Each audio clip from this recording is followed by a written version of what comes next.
When a fight has the makings of a classic, it deserves a sufficiently grand tagline.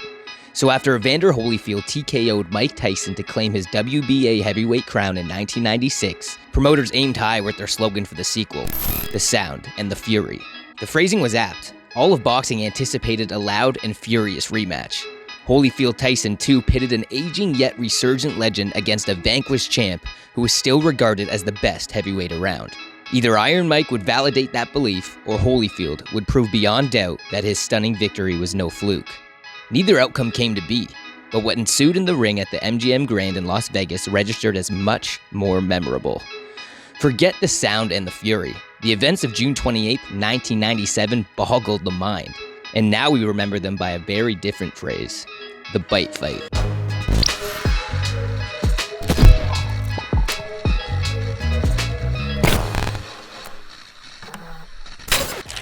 Our story starts several months earlier, in November 1996, when Holyfield and Tyson met in Vegas in a long-awaited title bout whose results seemed preordained. That's what oddsmakers figured anyway. Their opening line pegged Holyfield as a 25-1 underdog. Their logic was simple. Holyfield looked washed. He was 34 years old and had lost 3 of his last 7 fights. Tyson, 4 years younger and in fine form, was fresh off knocking out WBA belt holder Bruce Seldon in a minute and 49 seconds. And Tyson with a left hook, and Seldon is down on his stomach.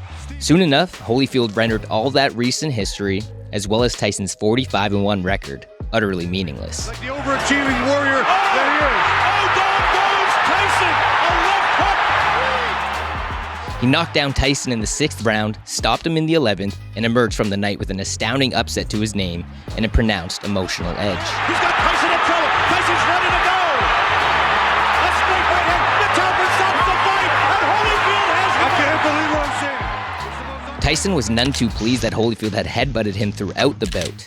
Referee Mitch Halpern had ruled the contact inadvertent, and Tyson's camp went so far as to argue to the Nevada State Athletic Commission that their fighter would be psychologically damaged if Halpern officiated the rematch. In the end, Halpern withdrew from the job 2 days before fight number 2. In his place stepped veteran official and future TV judge Mills Lane, the man who wound up presiding over a uniquely bizarre night for the sport. Before Tyson's teeth took center stage, his rematch with Holyfield was on track to be remembered as a historic cash cow. Scalpers are said to have hawked tickets for up to $12,000. Pay-per-view interest amounted to a record 1.99 million buys. Holyfield was set to earn $35 million of the purse, with another $30 million set to go to Tyson.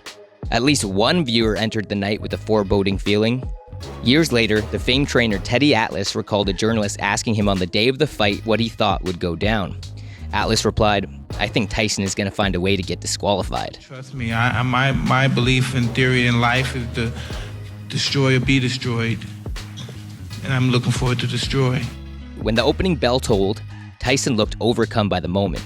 He took wild swings that didn't land, while Holyfield stung him with the right hand.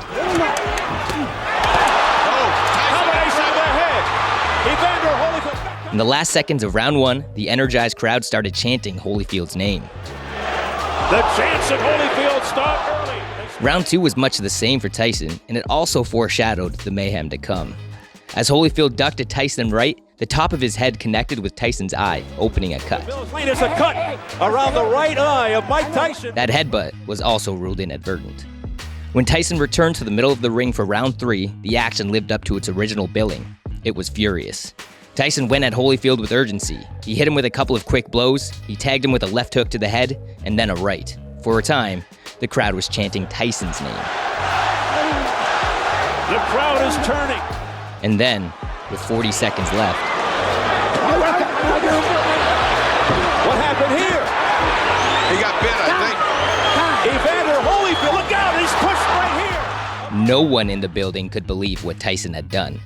Yet when the ringside doctor told Lane that Holyfield was fit to continue, the referee docked Tyson 2 points, but didn't disqualify him, even after Tyson tried to claim there was no bite. When the fight resumed, everything went back to normal, for about 15 seconds.